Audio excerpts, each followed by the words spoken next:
Hey guys, welcome back to another episode of the Comic Book Lowdown. I'm Wellington, and today I'm going to be doing a trade paperback review on, yes, finally, Maximum Carnage. First of all, I just want to say Maximum Carnage is epic. It is a 14 issue maxi series. At the time, I believe there's 4 Spider-Man books coming out monthly at the time. Amazing Spider-Man, Spider-Man Unlimited, Spectacular Spider-Man, and then just Spider-Man. So there are a lot of different writers and artists on here. But just first of all, I want to just start off looking at this cover. I am a real big fan of this cover, although I don't know what it is. Sometimes I look at this, or at least when I initially looked at this, it didn't catch my eye at first. But now I love this cover, and I think it just goes perfect with the story. And just to give you a shot at this back cover, good piece of art, and then it has the what the story's about, some of the characters that show up in this story. Like I said, this is a very long trade, very drawn out story, and it's almost like an omnibus, really. But I'm gonna review it like a trade paperback.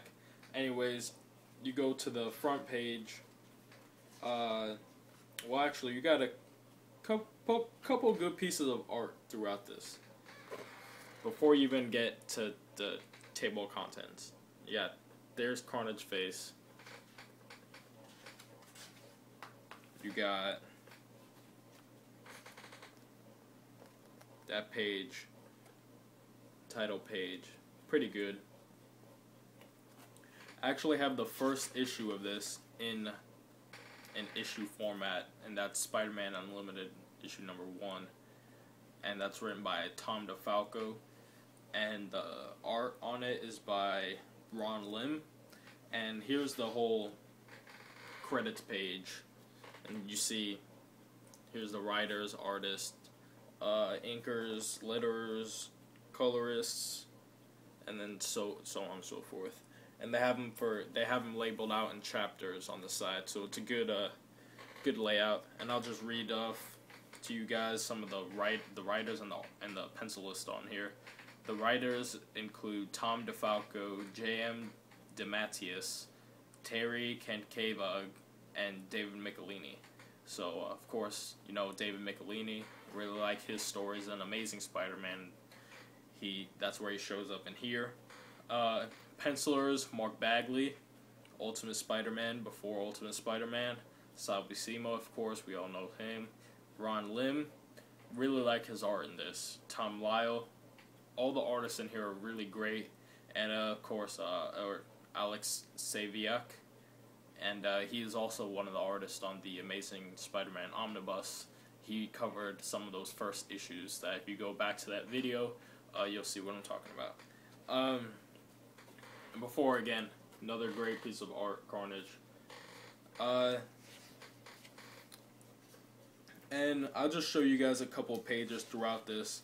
But pretty much the story, if you want the super compressed gist of it. Cletus Cassidy, Carnage, he breaks out of prison, and he, along with him, he takes on another psychopath named by Shriek. This time a woman, and she has just as much of a bloodlust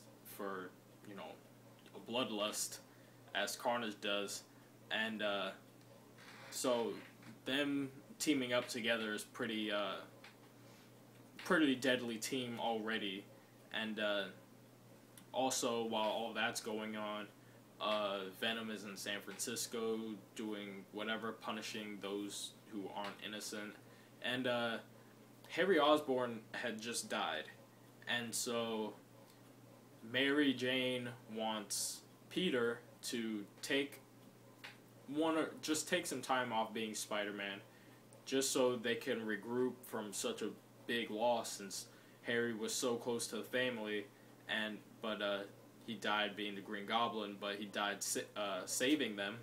So it's just this whole big thing where, you know, Harry being Peter's best friend and also worst enemy, and Mary Jane just wants Peter to take a break, and Peter agrees, and but that doesn't last for not 5 minutes, because news breaks out that Carnage is broken out, and he's going on a mass killing spree.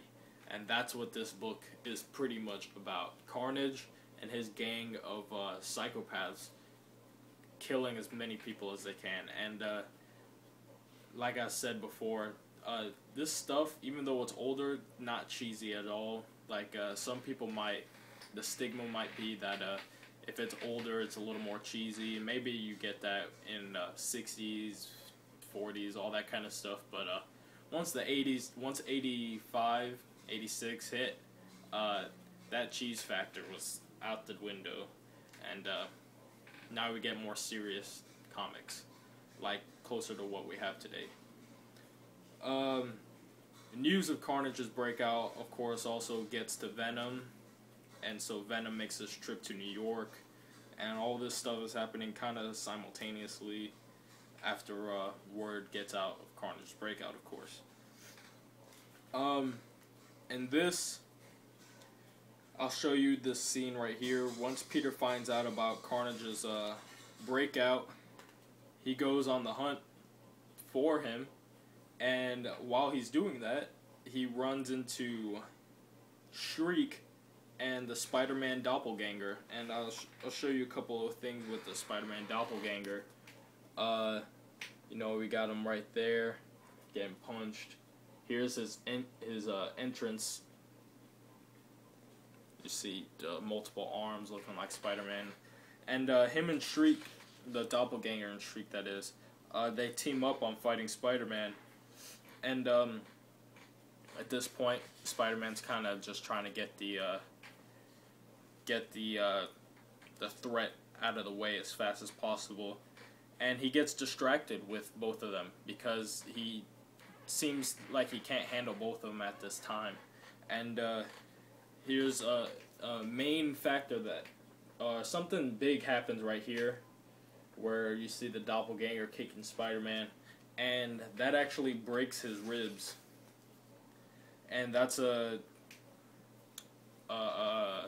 concept that sticks with Peter throughout the entire book, where he has these broken ribs, but he has to fight and suck it up pretty much and keep on going, keep on moving, because Carnage is a lot bigger threat and he doesn't really have time to heal and rest, and it just makes for even more of a factor, like more of a just downer for Peter, you know, the Parker luck, because now he has to deal with all these psychopaths around, and he has broken ribs.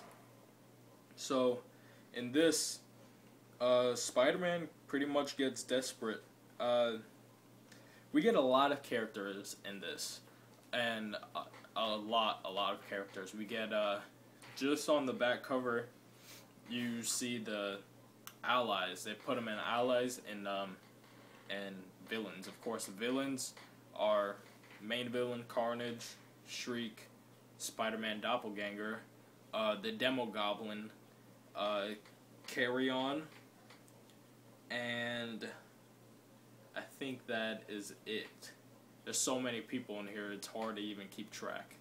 But the allies in this just outweigh the number of villains. The allies in this, we have, of course, Spider-Man, ally in Venom, which plays a huge role in this because, you know, Peter, he's desperate, so he has to resort to being allies with Venom, and then a couple more people that he doesn't approve of, like Morbius. There's a character named Nightwatch in here who I'm not familiar with, and he doesn't get much of a part in here. Iron Fist, Captain America, Firestar, Cloak and Dagger, Black Cat, and Deathlock. I think I covered all the allies in here. So 11 allies to stop, what, 5 villains? But these are 5 very deadly villains, and time after time in this issue, we see that the allies still seemed outnumbered, especially because Shriek is controlling people's emotions, the people of New York City, and so now, along with those 5 big psychopaths, everybody in New York is just going crazy because all they feel is anger, and then it's just riots and chaos everywhere, and that's, of course, how Carnage likes it. We get a lot of emotional stuff throughout this. Again, I don't want to give this whole book away because there's just too much to talk about. But my favorite things about this is how Peter has to deal with his philosophy that he's grown up with Uncle Ben and Aunt May teaching him that inside all of us is, a better person, and there's somebody inside that can actually be helped, and not everybody's just inherently evil, like Peter's dad, Richard Parker, tells Peter that, Richard was in a Soviet prison camp for like 20 years or something, so he thinks that, everybody has evil in them and nobody's just good and to the core and all that kind of stuff. So Peter struggles with this for a very long time. It's a very philosophical debate, and throughout this you see Peter being pushed to his limits in pages like this, for instance. After this, at this moment is when New York starts pretty much becoming, just all angry, and all the people there are rioting, all this kind of stuff, and Peter finally has enough, and then you get this scene right here, where Peter just says, "That's it, no mercy, I'm not letting up on you guys anymore. This is not how it's gonna be anymore," and he's fed up, and just, it's crazy to think about Peter as, giving up his ideals as, being a good person. And I've heard people complain where they're like, that's not something that Peter would do.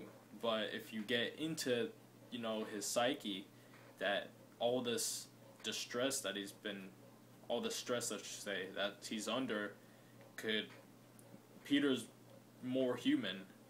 Peter Parker is a human character that just has superpowers, but his character is all human, and so he is susceptible to such changes that can affect him. So I see that this is totally reasonable. I could totally see Peter saying that, alright, the gloves are off to these people because they just don't want to cooperate, and he's only trying to help.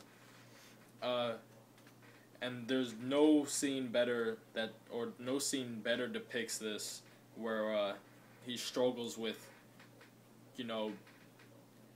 being him and doing the way that he does things, or going down to the level of people such as Venom, who, do anything necessary to get rid of the problem, and necessary as in willing to kill. And this is my favorite page out of the whole book, and it deals with Spider-Man, Firestar, and Venom. It's put out in I'm just gonna show you guys. It's just great page, and you see at this point Firestar is just pummeling Carnage with Fire Blast, and Spider-Man is he's just encouraging, or he's not saying anything. He's not discouraging Firestar from, pretty much gonna kill Carnage, and everybody's angry. And the art on this is by Sabasima, and it's the best page, one of the best pages I can remember. I'm gonna always remember this page in comics, I can tell you guys that. Venom is encouraging it. He's got a big smile on his face. You can just see the progression of how the characters, their attitudes change. You see Peter head down, just looking, Firestar angry, Venom just happy. Then, his head comes up, Firestar, her expression eases up a little bit, Venom's still very happy. Spider-Man puts his head up, and now he's pleading to her, telling her to stop. She's becoming, stressed about what she's doing. Venom is, he's still encouraging it. And then, this final scene, Spider-Man yells at her, pleading to God for her to stop. She is, just feels terrible about what she's doing. She stops, and Venom is confused about why they're stopping. So it's a little bit funny when you talk about it, but in the context of the story, it is absolutely amazing.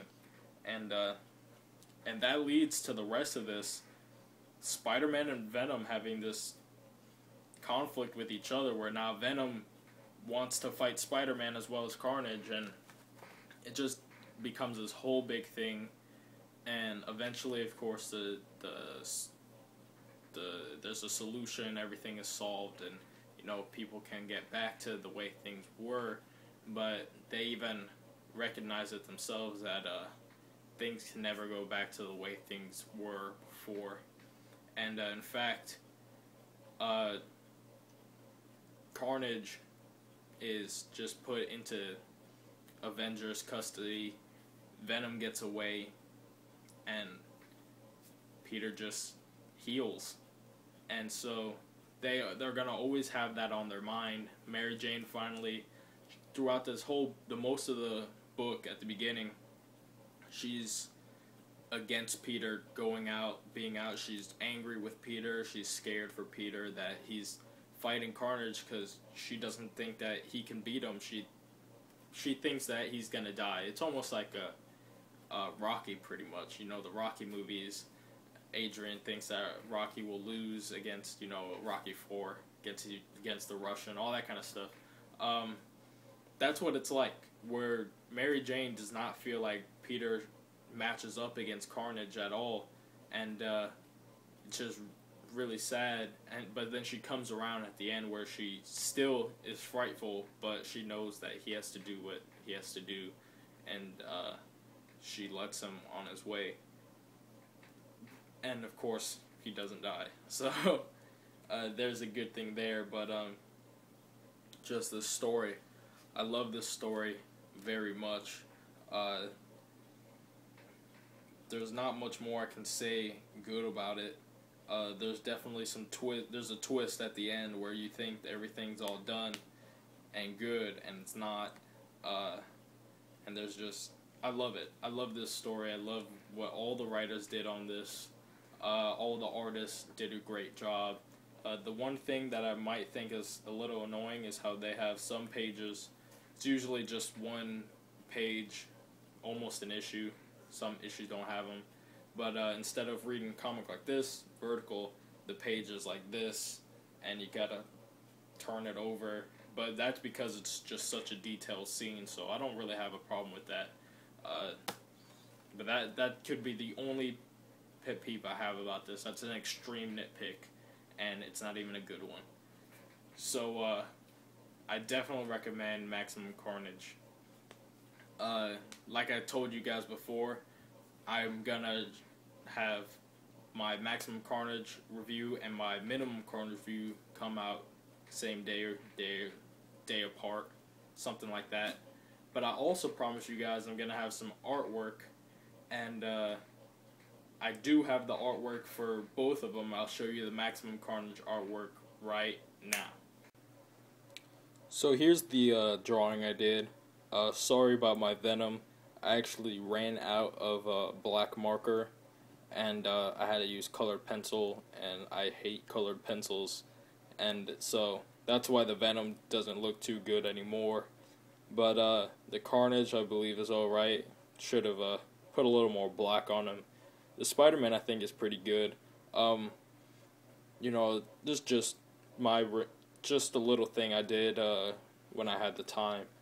I actually have another Venom, Spider-Man, and Carnage drawing that I actually hung up in my room over here, so I'll take you guys on a mini room tour to show you guys that. And go right now. My laptop, Iron Maiden. And right here we got, this is actually a first drawing. I did this a couple months before. And that's a lot better Venom. Good Spider-Man and a better Carnage, I believe. And they got him cornered, but with Carnage you never got him cornered. So there's actually 2 art pieces for you for Maximum Carnage. Minimum Carnage I only have 1, and I'll show that once I do my review on Minimum Carnage. So there you have it, guys. That's my review on Maximum Carnage, the epic story of Maximum Carnage, I should call it. Minimum Carnage is not even half of what Maximum Carnage was. So that just tells you how great the story was, and it's also great in context as well. But anyways, that does it for my video. I'm Wellington signing off with a comic book lowdown, and I'll see you guys next time.